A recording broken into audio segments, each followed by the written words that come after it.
Bismillahirrahmanirrahim. Assalamualaikum warahmatullahi wabarakatuh. Waalaikumsalam warahmatullahi wabarakatuh. Apa kabar Pak pemirsa Irena Handono Official? Kita bertemu kembali di kelas belajar Islam bersama narasumber kita. Pastinya yang paling cantik, Umi Irena Handono. Apa kabar Umi? Alhamdulillah baik. Yang cantik itu yang muda ya. Bisa aja. Mi, kita ngobrol hari ini, kita mau belajar Islam dari dasar. Ya, itu lebih bagus dari dasar. Kita mau yang pertama pasti setiap kita masuk Islam, pasti kan kita harus mengucapkan 2 kalimat syahadat. Kita hari ini akan berbicara soal makna dan konsekuensi dari syahadat itu sendiri. Makna dan konsekuensi daripada syahadat. Kalimat pertama Kristi tadi benar. Syahadat itu adalah sesuatu yang sangat penting yang bagi kita Muslim, kita nggak pernah luput tiap hari dengan syahadat. Setidak-tidaknya gitu ya. Setidak-tidaknya kalau kita sholat ya, setiap kali kita sholat juga setiap kali itu pula kita bersyahadat. Jadi nggak mungkin kalimat itu jauh dari kita ya. Kita selalu melafalkannya gitu ya. Dan kemudian kalau kita tanya maknanya apa syahadat? Syahadat itu bukan kalimat biasa. Kita nanti akan bisa lebih memahami apa makna syahadat apabila kita tahu dulu apa kalimat syahadatnya. Iya. Asyhadu alla ilaha illallah wa asyhadu anna Muhammadar Rasulullah. Jadi ada dua rangkai ya. Bukan satu rangkai tapi terdiri dari 2 kalimat ya. Jadi yang pertama asyhadu alla ilaha illallah. Yang kedua wa asyhadu anna Muhammadar Rasulullah. Yang pertama tadi adalah menyatakan bahwa aku menyembah. Ya. Jadi dengan kalimat tidak ada Tuhan kecuali Allah. Berarti aku menyembah hanya pada Allah. Dan penegasan bahwa Rasulullah adalah hambanya. Rasulullah adalah utusannya. Berarti apa dong syahadat itu? Sebuah pengakuan bukan? Pengakuan. Juga boleh disebut karena ini kalimat yang penting. Ini juga boleh disebut sebagai suatu sumpah. Sumpah bahwa tidak mempunyai sembahan apapun, tidak menyembah kepada apapun kecuali pada Allah. Jadi artinya apa? Dengan kalimat lain, tidak menyembah apa dan siapapun kecuali Allah. Jadi benar-benar yang disembah itu hanya Allah saja. Gitu ya. Nah, itu yang kalimat pertama. Dan yang kemudian yang kedua adalah kalimat bahwa Nabi Muhammad adalah utusan Allah. Mungkin bisa dikelirkan di sini ya Mi. Tidak ada dibilang menyembah kepada Nabi tuh. Kan itu kan ke Allahnya. Persis. Karena kan selama ini kan dibilangnya kita menyembahnya ke Rasulullah, yang sebelah sana menyembahnya ke Tuhan, ke Nabinya. Nabinya adalah Tuhan. Kan Tuhan atau Nabi gitu. Yang sana itu yang mana biar nggak salah paham. Kristen. Jadi kan gini, itu benar sekali Kristi. Memang ini umat kita juga harus paham banget ya. Bahwa manusia itu seringkali terjebak pada kesalahan yang sama. Dari zaman ke zaman. Mulai bahkan dari zaman Nabi Adam alaihissalam pun sudah terjadi. Sampai hari ini juga begitu. banyak manusia itu yang terjerumus di dalam menyembah selain Allah. Ya. Pertama mungkin karena rasa kagum, terus diidolakan, dieluk-elukan, berikutnya dikultuskan, apalagi ada gambarnya, ada patungnya kan. Udah komplit disembah. Maka untuk menghentikan penyembahan manusia oleh manusia, maka di dalam kalimat syahadat itulah asyhadu alla ilaha illallah wa asyhadu anna Muhammadar Rasulullah, bahwa Nabi Muhammad itu adalah utusan Allah. Ini coba kalau kita lihat di dalam surat Al-Isra ayat 1 misalnya. Itu juga jelas sekali ya. Kalau kita contoh ini ya, kalau kita merayakan Isra Mi'raj, Subhanalladzi asra bi abdihi lailam minal masjidil haram ilal masjidil aqsa alladzi barakna haulahu linuriyahu min ayatina innahu wasami'ul basir. Shadaqallahul adzim. Jadi terjemahnya ayat ini, Maha Suci Allah yang telah memperjalankan hambanya. Maksudnya siapa hambanya di sini? Nabi Muhammad. Pada malam hari dari Masjidil Haram ke Masjidil Aqsa yang telah kami berkahi sekelilingnya dan seterusnya. Kembali lagi penekanan Umi pada topik kita kali ini adalah pada ayat ini surat Al-Isra ayat 1 ditekankan bahwa Allah telah memperjalankan hambanya Nabi Muhammad abdihi. Ya, nah? Jadi Allah telah memperjalankan hambanya abdihi. Begitu juga di dalam syahadat tadi. Dikatakan bahwa menyembah hanya kepada Allah dan Rasulullah adalah hambanya. Nabi Muhammad adalah hambanya. Ini untuk apa? Memutus perbuatan-perbuatan yang telah dilakukan oleh orang-orang terdahulu, di mana mereka itu seringkali terjebak di dalam kesalahan yang sama, yaitu menuhankan manusia. Manusia menuhankan manusia. Jadi kalimat syahadat ini nggak main-main. Ngaku loh. Mengakui sesuatu. Mengakui ya. Pengakuan bahwa hanya bukan cuma pengakuan berarti ya. Saksi. Janji juga. Sebagai saksi juga. Saksi. Saksi kan kalau kita bersaksi harus bisa bertanggung jawab kan ya? Bertanggung jawab. Nanti berarti kita dunia maupun akhirat. Iya. Gitu. Jadi penting banget ya. Tapi insya Allah semua umat Islam juga memahami ya, tentang dua kalimat syahadat. Kalau misalnya kita berpindah keyakinan, artinya kita mengingkari. Kafir. Ada hukumnya? Iya. Ya ada. Iya nah. Mengingkari. Yang diingkari ini bukan orang gitu loh ya. Yang diingkari ini adalah Allah yang menciptakan, termasuk menciptakan hambanya, yaitu manusia itu. Jadi benar-benar berani banget gitu loh. Kalau sampai ingkar. Kalau sampai ingkar tuh berani banget dan ingat konsekuensinya. Bagaimana seorang hamba mengingkari Khaliknya dan ketika kemudian kembali kepada sang Khalik, apa masih berani? Nggak ada muka kalau kita ya.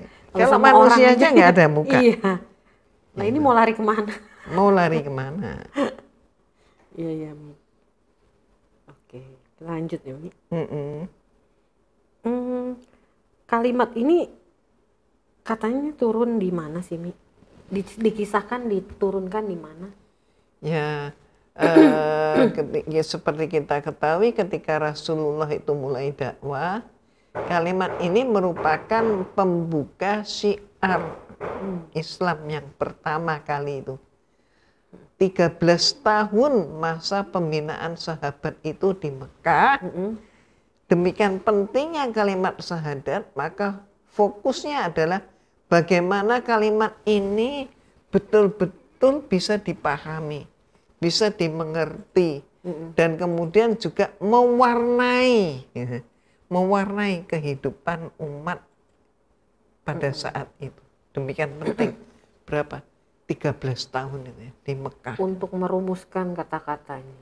Ya, bukan merumuskan Atau kata-kata, untuk menghunjamkan.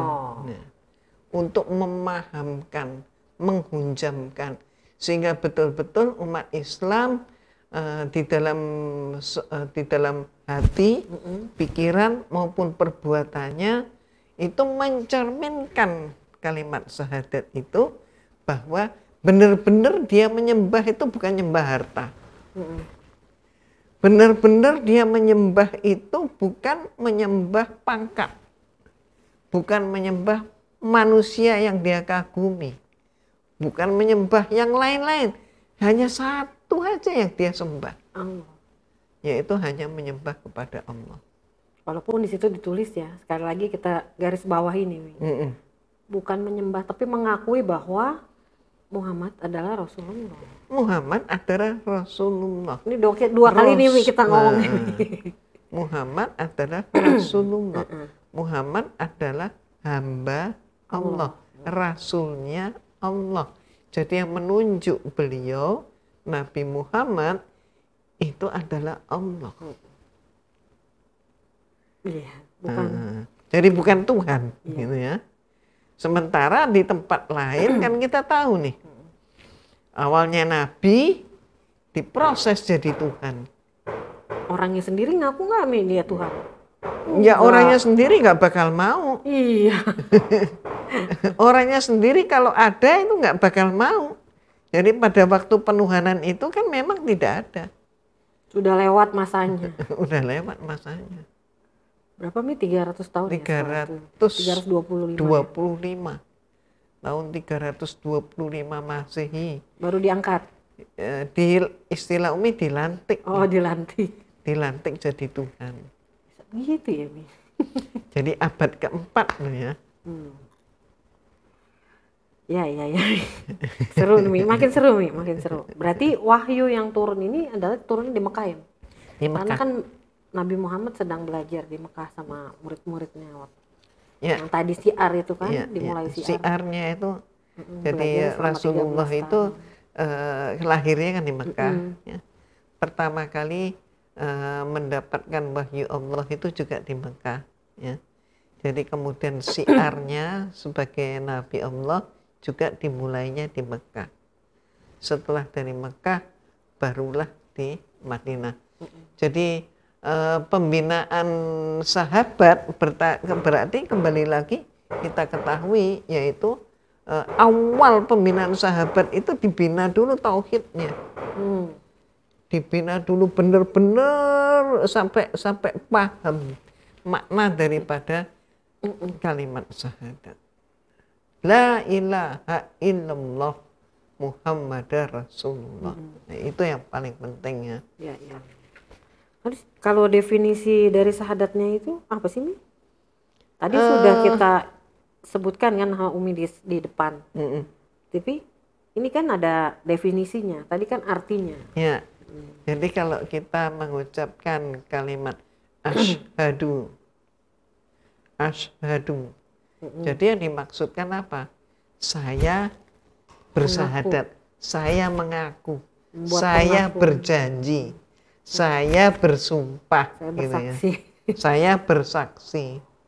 Terus kemudian kata syahadat itu juga merupakan kalau dalam bahasa Arabnya bentuk fi'il mudhari, bentuk sekarang dan masa yang akan datang. Maka pernyataan, janji, sumpah dari orang yang telah bersyahadat tidak hanya berlaku saat diucapkan habis itu hilang, enggak. Nah, sekarang Kristi mau nanya nih, Mi. Ada beberapa oknum ya, mualaf, dia bersyahadat sampai 10 kali atau lebih demi mendapatkan sejumlah uang. Kan biasanya kan dia kan memakai dalil bahwa orang-orang mualaf atau mualafah itu mendapatkan bagian dari zakatnya orang-orang gitu. Kan ada ya 8 penerima zakat ya kalau nggak salah. 8 asnaf. Ya. Nah, salah satunya adalah mualaf itu. Lalu dia dari masjid ke masjid dia bilang dia mualaf, mau masuk Islam apa segala macam. Ini syahadat. Iya. Bahwa memang syahadat itu adalah kalimat yang demikian pentingnya, yang tidak terpisahkan dari kehidupan kita, itu betul. Tapi bahwa kemudian syahadat itu dipakai untuk mencari keuntungan, mencari duit untuk mendapatkan uang gitu ya. Yang bentuknya adalah dalam bentuk menyatakan saya pengen masuk Islam, padahal kan dia sudah Islam, gitu kan ya. Berarti kan pembohongan. Pembohongan dalam hal ini sering diistilahkan penipuan. Jadi mengucapkan kalimat syahadat yang tujuannya adalah untuk menipu. Nah, ini adalah suatu hal yang sangat-sangat tercela, gitu ya. Sangat-sangat tercela, dan perilaku seperti ini, mohon maaf, ya tentu bagi orang yang melakukan perbuatan seperti ini jelas merupakan suatu dosa. Dan Umi pernah menyumpahi bahwa ternyata orang yang melakukan penipuan dengan tanda kutip ya, menjual kemu'alafannya, itu ternyata memang ada. Ada, bahkan ada proposalnya. Bahkan juga, jangan lupa, bahkan juga ada orang yang pura-pura jadi mu'alaf. Dia Muslim sudah, dia sudah Islam, KTP-nya sudah Islam, bapaknya, ibunya sudah Islam, ngakunya mu'alaf karena dia tahu ada jatah zakat. Nah, itu kan enggak boleh itu seperti itu. Mami, terus kalau mau boleh tanya ya, ketika si ibu ini dia punya anak, Mi, anaknya udah langsung Muslim atau mu'alaf jadi namanya? Mu'alaf itu apa sih artinya? Mu'alaf itu kan adalah seorang, Umi pakai aja definisi, makna definisi yang cair ya, bahasa sekarang, bahasa sehari-hari. Mu'alaf itu adalah orang yang dilembutkan hatinya. Gitu ya. Mu'alaf atau mu'alafah kalau perempuan, mu'alafah kalau secara umum mu'alaf, laki-laki juga disebut mu'alaf. Itu adalah orang yang dilembutkan hatinya. Kenapa kok pakai istilah dilembutkan hatinya? Iya, karena hati yang keras, gitu. Hati yang kasar begitu ya, itu bukan merupakan bukan merupakan ciri orang yang bertakwa, bukan merupakan orang ciri yang menyembah pada Allah. Ketika dia menjadi seorang mu'alaf, maka dia mulai harus belajar Islam. Jadi alhamdulillah benar sekali seperti Kristi menyatakan tadi, sahabat aja oleh Rasulullah itu yang pertama kali diajarkan adalah makna syahadat. Iya, Mi. Jadi anaknya sudah, kalau misalnya ibunya menikah sama orang Muslim terus dia mu'alaf gitu. Anaknya mu'alaf. Ya Muslim dong. Lah. Iya. Soalnya ada juga yang mensyahadatkan anaknya, katanya anaknya mu'alaf. Padahal nikahnya sama orang Islam. Nah, kan lucu ya, Mi. Jadi mu'alaf itu adalah sebutan orang yang beralih. Berpindah. Orang yang berpindah.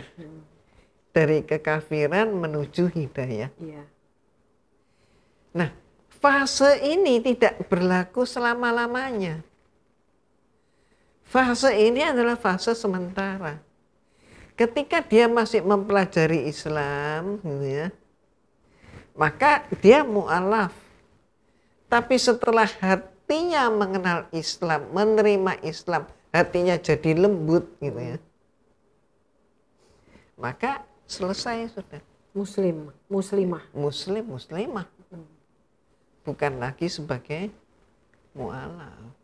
Terus dia sudah nikah, punya anak, gitu kan ya. Ya anaknya apa? Menyandang gelar mu'alaf? Ya enggak dong. Tapi ada kejadian anaknya disahadatin juga. Ya itulah pentingnya paham. Kalau jadi Islam itu bukan barang warisan. Oh, berpikir ya. Islam itu adalah suatu pedoman yang diberikan oleh Allah, yang apabila kita mempelajari dan kita amalkan, maka insya Allah kita itu akan mendapatkan minimal kesejahteraan di dunia maupun di akhirat. Amin. Amin. Iya, Mi. Lalu apa lagi, Mi? Arti syahadat sebagai penyerahan diri kepada Allah atau gimana? Ya, otomatis itu sangat melekat. Jadi kalau kita lihat saja misalnya di dalam surat Ali Imran ya, ayat ke-64 misalnya, maka dinyatakan kalau mereka berpaling, gitu ya, kalau mereka berpaling, maka katakanlah kepada mereka, saksikanlah bahwa kami adalah orang-orang yang menyerahkan diri kepada Allah. Jadi artinya Muslim itu adalah orang yang berserah diri kepada Allah. Maksudnya apa berserah diri pada Allah? Menyembah Allah dan hidup sesuai dengan hukum Allah. Hidup sesuai dengan ketentuan Allah. Misalnya gimana hidup sesuai ketentuan Allah? Ya, antara lain kalau kita berbicara dalam masyarakat kita sekarang pun itu nampak banget ya. Jelas Allah itu mengharamkan misalnya babi, komer, bangkai, darah itu haram. Nah, kalau dia Muslim maka dia akan meninggalkan, walaupun dulunya itu dia seneng banget dengan babi. Misalnya ini ya. Tapi kalau dia Muslim ya dia tinggalkan itu. Kenapa? Karena dia berjanji, konsekuensi daripada syahadat adalah berjanji menyerahkan diri kepada Allah, menghambakan diri kepada Allah.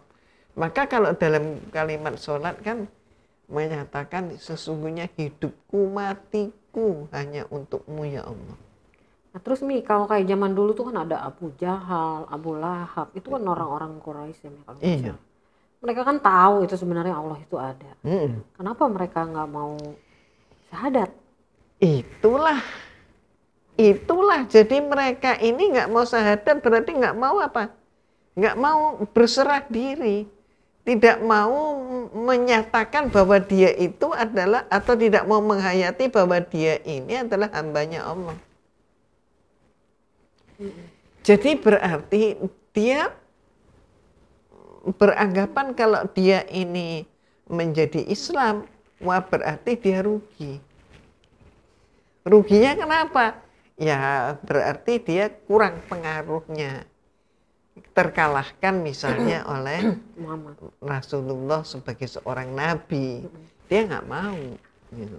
Terus segitu masih keluarga ya? Padahal masih keluarga kan. Tapi orang seperti itu beranggapan bahwa dengan agama nenek moyangnya itu dia lebih diuntungkan secara materi. Iya. Maka gengsi juga. Ngapain gitu kan? Mending aku pakai agama nenek moyang. Nah itu. Jadi betul-betul angkuh Masih kaya kalau pakai itu ya. Pakai agama nenek moyang. Iya. Masih dipandang oleh Masih semua dipandang. Sementara ya dalam Islam ngapain harus berzakat? Di dalam harta orang kaya terdapat haknya orang miskin. Ngapain? Nah itu. Kalau syahadat disebut janji diri itu apa nih maksudnya? Syahadat itu janji diri bisa juga dalam artian bahwa dengan mengucapkan syahadat itu dia mempunyai konsekuensi untuk memperlakukan dirinya itu sebagai seorang hamba Allah, yaitu apa? Tunduk patuh diatur oleh Allah. Jadi dia tidak membuat aturan sendiri, tapi dia memakai aturan dari Allah. Jadi kalimat syahadat itu pun dia terima dan dia konsekuen dengan apa yang dia ucapkan. Bahwa dia hanya mengakui yang disembah itu hanya Allah, dan bahwa dia mengakui bahwa Nabi Muhammad itu adalah utusan Allah. Sebab juga memang ada begitu ya, kalau kita amati dengan seksama, karena demikian gencarnya fitnah yang saat ini misalnya di masyarakat kita, radikal yang intoleran gitu ya, terus belum lagi sumpah serapah dari orang-orang kafir yang mengatakan hati-hati jadi Islam itu miskin gitu ya. Nah, sehingga karena demikian banyaknya caci maki, demikian banyaknya fitnah begitu, sehingga kemudian orang menjadi takut untuk menjadi Islam. Gak berani dia bersyahadat. Jadi dia mengatakan, saya percaya bahwa seluruh alam semesta ini diciptakan oleh Allah. Itu saya mengakui iya. Tapi bagaimana tentang Nabi Muhammad, Bapak Muhammad istilahnya dia gitu ya. Bapak Muhammad saya nggak percaya. Gitu. Kenapa? Karena demikian banyak fitnah tentang Rasulullah. Difitnah macam-macam, termasuk difitnah tukang kawin misalnya gitu pedofil. Ya. Difitnah pedofil dan lain-lain sebagainya. Ya ternyata maaf, cukup banyak juga orang Islam yang tidak mengerti tentang atau tidak kenal Rasulullah. Padahal mengaku beriman ya. Mengaku beriman. Syahadat nggak? Syahadat. Mengaku syahadat. Ya, dia pun bersyahadat. Tapi ternyata dia tidak ngerti syahadatnya. Kalau ngerti syahadatnya ya tidak mungkin kan dia seperti itu. Dia akan belajar, dia akan mencoba mengetahui siapa nabinya, kan itu. Sumpah itu Mi, lebih berat nggak sih daripada janji? Oh iyalah, kalau janji itu misalnya kan macam-macam janji ya. Janji bawa kroket misalnya gitu ya. Janji bawa kroket gitu ya. Janji bawa telur gitu ya. Lala nih. Ya terus Mi. Ya sudah, lupa gimana. Nggak sumpah kan ya. Nah tapi kalau sumpah ini kan masa lupa Tuhannya. Menggunakan ya, menggunakan atau menghadirkan nama Allah sebagai saksi terhadap ucapannya. Wih, berani banget. Berarti ketika dia bersumpah itu, dia benar-benar bisa dipastikan bahwa dia memang tahu dan mau mengucapkan kalimat itu. Terus kan ada misalnya orang janji, misalnya Kristi mengatakan, "Nih, aku nanti datang bawa kroket." Ya, ternyata macet tadi di tol, lupa. Nah, kan gampang itu. Nah, kalau syahadat. Nah, sumpah loh. Sumpah nggak main-main gitu kan. Ada ayatnya, Mi. Coba ya. kita buka Al-A'raf ya, ayat 172. Allah berfirman, Umi langsung terjemah ya. Dan ingatlah ketika Rabbmu mengeluarkan keturunan anak-anak Adam dari sulbi mereka. Dan Allah mengambil kesaksian terhadap jiwa mereka. Seraya berfirman, bukankah aku ini Rabbmu? Dan mereka menjawab, betul, engkau Rabb kami. Kami menjadi saksi. Nah ini ya. Kami lakukan yang demikian itu agar di hari kiamat kamu tidak mengatakan sesungguhnya kami Bani Adam adalah orang-orang yang lengah terhadap keesaan Allah. Jadi berarti sejak dari sejak dari alam ruh ya, mereka itu sudah mengenal Allah. Terus kalau secara wujud syahadat itu apa? Syahadat secara wujud. Iya. Secara wujud ya. Pertama ya. Istilah asyhadu itu berarti kan pernyataan ya. Juga janji. Sumpah. Juga sumpah. Sumpah apa? Beriman kepada Allah dan Rasulnya. Dengan cara apa? Satu, mengakui bahwa itu benar. Membenarkan di dalam hati. Ya. Terus setelah di dalam hati juga dilisankan, diucapkan, disebut. Terus apa lagi? Nggak cukup diomong, tapi juga dilakukan dalam perbuatan. Nah, maka orang yang semacam itu, maka disebut mereka itu memiliki nilai batin atau status keimanannya. Orang kayak gitu, itu diakui oleh Allah Subhanahu wa Ta'ala. Tapi sebaliknya, walaupun ada seseorang yang menyatakan keimanannya secara lisan, dengan kemudian berteriak-teriak, kemudian melakukan juga amal, tapi tetap saja di hadapan Allah dia itu ingkar, maka orang seperti itu juga status keimanannya tidak diakui. Berarti termasuk yang tadi syahadat berkali-kali ya? Syahadat berkali-kali. Bukan dalam sholat ya, tapi dalam mencari keuntungan. Dalam mencari, jadi agama dipakai sebagai komoditi lah misalnya. Komoditas. Ya ini. Contohnya seperti itu. Kalau urgensinya sendiri syahadat itu apa, Mi?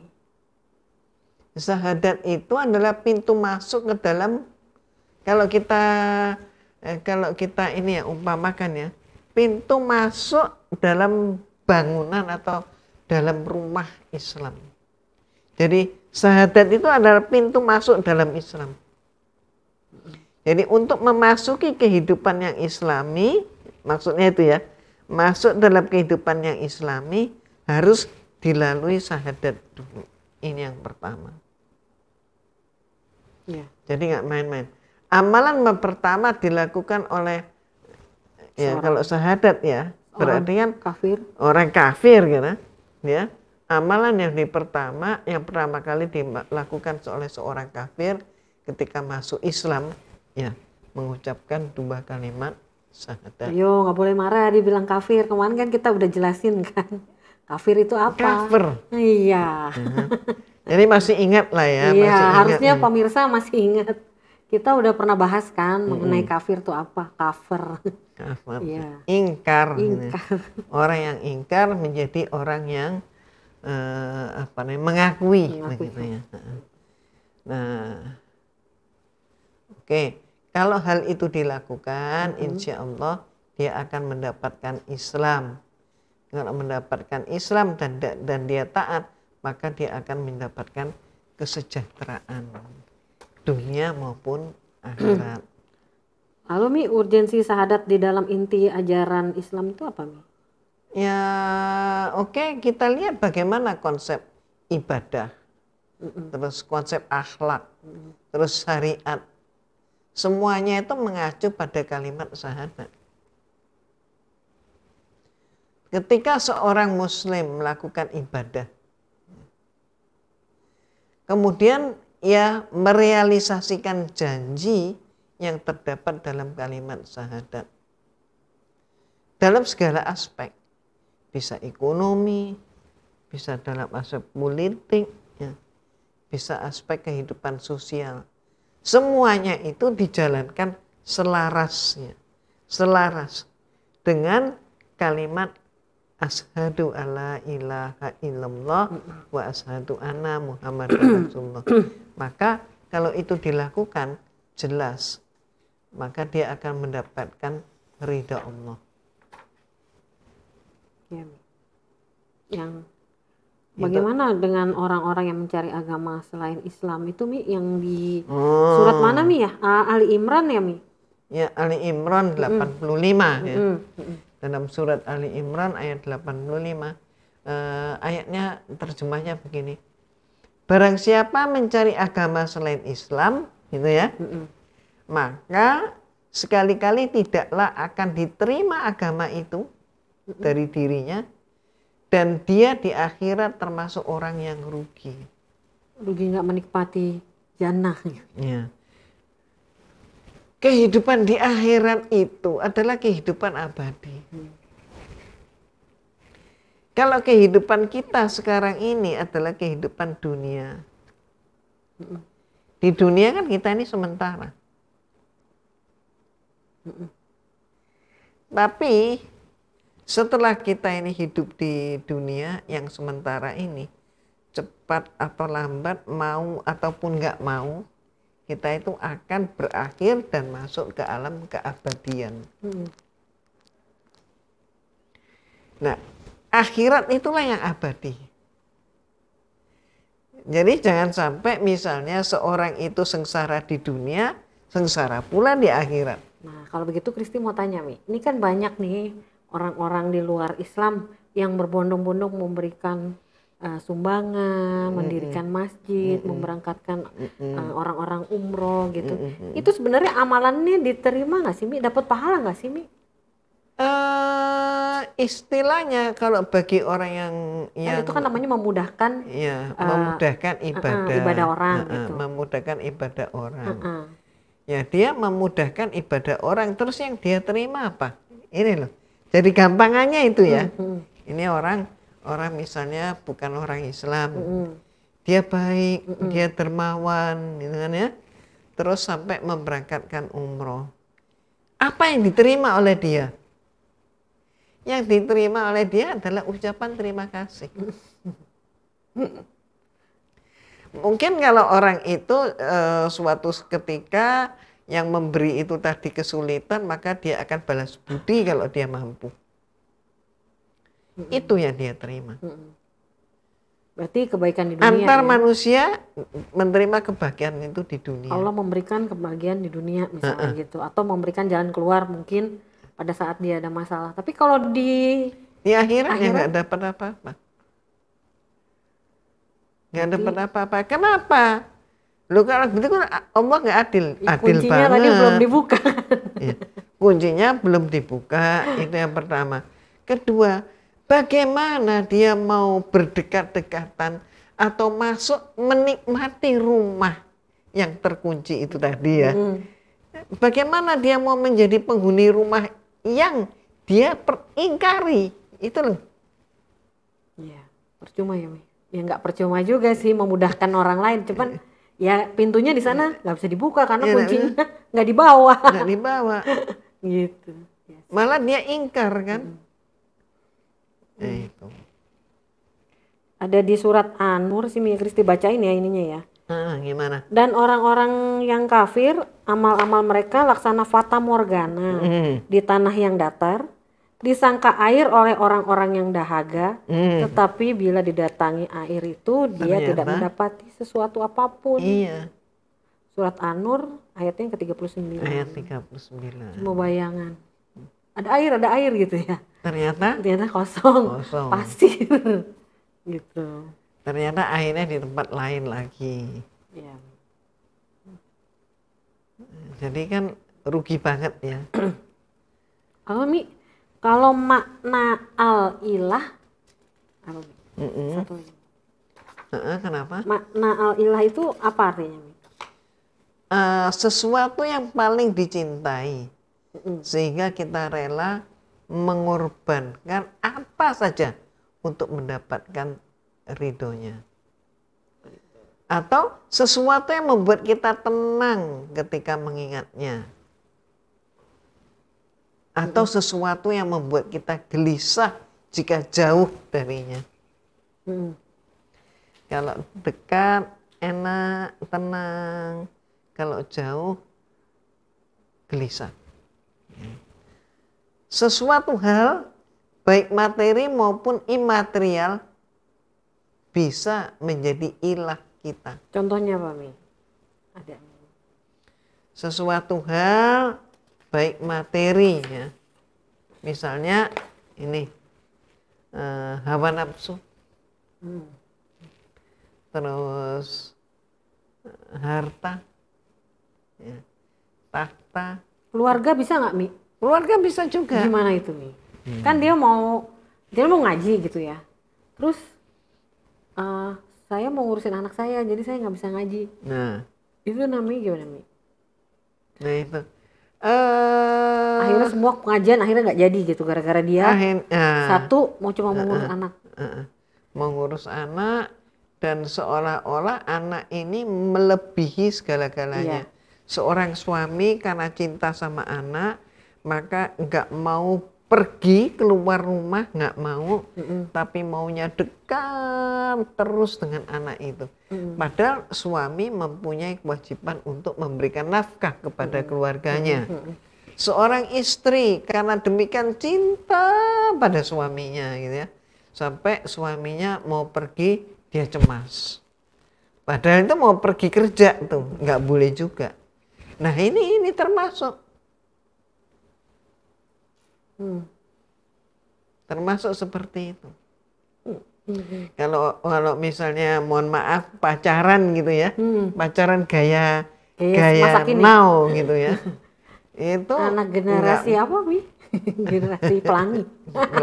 Pelangi. Jadi pagi, siang, malam sampai tidur pun gitu, terlelap tidur ya terus HP-an terus dengan pacarnya itu ya nggak bener gitu. Nah itu mengilahkan ya. Mengilahkan pacar.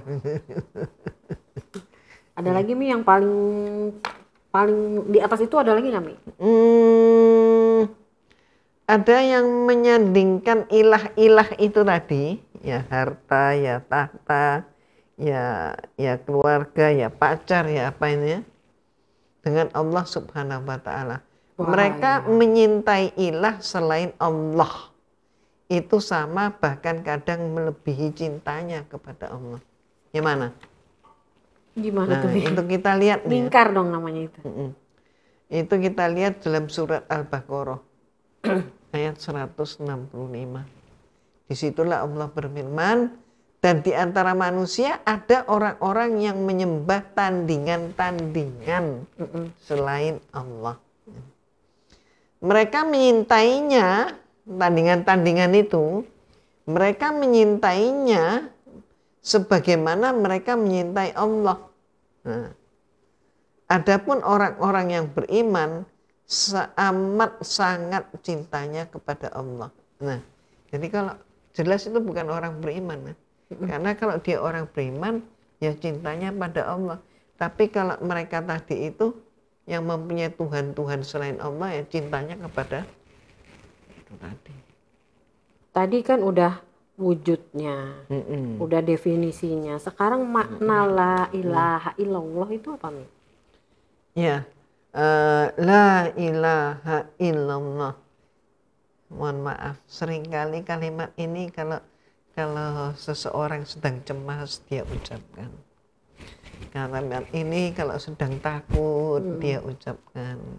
Sampai misalnya anak kecil di dalam kondisi barangkali sedang lampu padam gitu kan ya, orang tuanya ada jauh, maka dengan teriak banter, la ilaha illallah. Apa sih maksudnya? Maksudnya adalah dia menghilangkan atau dia hancurkan semua sembahan-sembahan selain Allah. Jadi kalau anak kecil tadi itu la ilaha illallah, mengkondisikan supaya hanya Allah satu-satunya dia sembah, dia tidak bergantung pada selain Allah, dan dia pun ingin terbebas dari yang lain-lain gitu. Iya, Mi. Jadi hanya kepada Allah harusnya kita ini memberikan cinta kita, rindu kita ini ya, dan kita tidak mau jatuh, tidak mau jauh dari Allah. Harusnya itu seperti itu. Kesini ya, gabungan asyhadu alla, gabungan aja langsung. Soalnya yang tadi ini udah berulang-ulang, diulang-ulang. Terus lagi, asyhadu alla ilaha illallah dan asyhadu anna Muhammadar Rasulullah tuh kalau digabung artinya apa sih, Mi? Ya, sebetulnya segala identitas dan juga simbol yang ada pada diri kita itu sudah merupakan, harusnya ya, harusnya merupakan suatu bentuk konkret, bentuk nyata dari kalimat syahadat yang kita fahami. Maka penting banget ya pemahaman. Jadi apa yang ada di dalam hati kita, dalam kolbu kita, apa yang menjadi penerang pikiran kita, dan apa yang kita tampilkan gitu ya, dalam perbuatan kita, semuanya itu sebenarnya adalah cerminan sikap kita sebagai orang yang telah bersyahadat. Kan tidak sama antara orang yang bersyahadat dan yang tidak bersyahadat. Iya.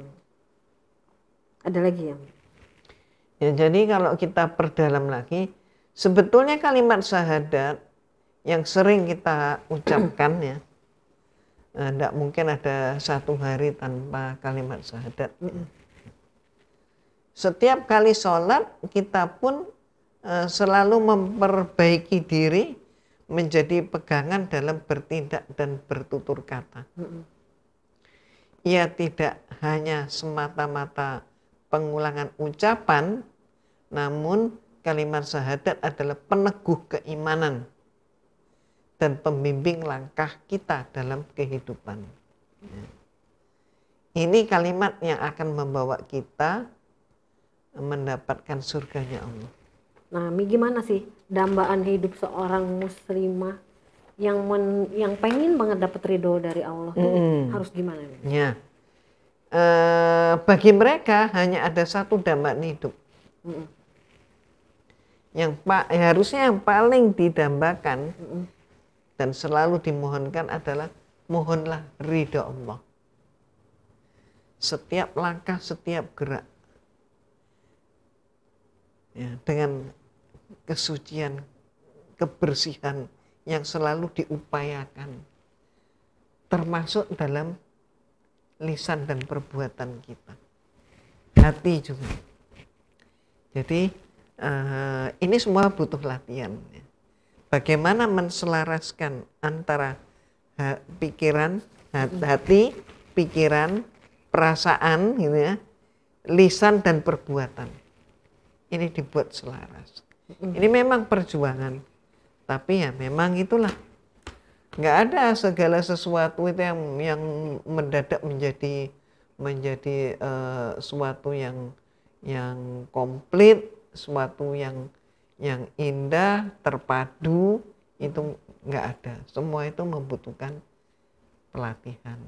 Nah, terakhir nih, Mi, closing statement dari Mam Umi mengenai syahadat ini sendiri bagaimana? Pendapat Umi. Luar biasa. Jadi Islam itu adalah agama yang sangat sempurna. Yang selalu dipermasalahkan oleh manusia itu sesungguhnya adalah tentang sembahan.